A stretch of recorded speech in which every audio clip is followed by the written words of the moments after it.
اگر کسی شخص کی نماز کے اندر روح خارج ہو گئی تو اب وہ اسی حالت میں نماز پڑھے گا یا نماز نہیں پڑھے گا؟ چونکہ یہ مسئلہ اکثر عوام کے ساتھ پیش آتا ہے اور یہ پوچھا بھی جاتا ہے کہ اگر نماز کے دوران روح خارج ہو جائے تو اب ہم کیا کریں؟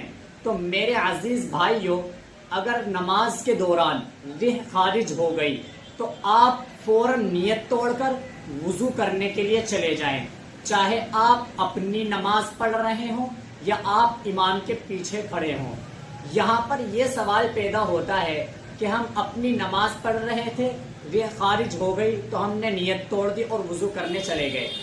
یہ تو صحیح ہے، لیکن اگر ہم امام کے پیچھے کھڑے تھے، پہلی صف میں کھڑے تھے یا دوسری صف میں کھڑے تھے، اس دوران روح خارج ہو گئی تو اب ہم وضو خانے پر کیسے جائیں؟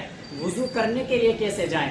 تو عزیز بھائیوں، اس کا طریقہ یہ ہے کہ اگر اس دوران روح خارج ہو گئی، آپ امام کے پیچھے کھڑے تھے، تو آپ یہ دیکھ لیں اگر صف کے بیچ میں سے نکلنا آپ کے لیے آسانی ہو تو آپ صف کے بیچ میں سے نکل کر وضو کرنے کے لیے چلے جائیں، اور اگر آپ صف کے بیچ میں سے نہیں جا سکتے، دشواری ہے، تو آپ فوراً نیت توڑ دیں اور اپنی جگہ پر بیٹھ جائیں۔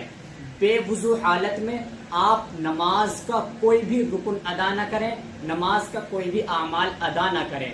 اگر آپ بے وضو حالت میں نماز کا کوئی بھی رکن ادا کر لیں گے تو آپ گنہگار ہوں گے، تو لہذا آپ بے وضو نماز نہ پڑھیں، فوراً نیت توڑ کر وضو کرنے کے لیے چلے جائیں، اور نہ ہی مقتدیوں کے سامنے سے گزر کر جائیں۔ اگر آپ مقتدیوں کے سامنے سے گزر کر جائیں گے تو آپ کو گنہ ملے گا، کیونکہ آپ مقتدی کے سامنے سے گزر کر گئے ہیں۔ تو عزیز بھائیوں، اس ویڈیو کو زیادہ سے زیادہ شیئر کریں۔ یہ آپ کے چھوٹے سے بھائی کا چینل ہے جو مفتی سہیل غفرانی کے نام سے بنا ہے۔ برائے مہربانی آپ اس چینل کو زیادہ سے زیادہ سبسکرائب کریں۔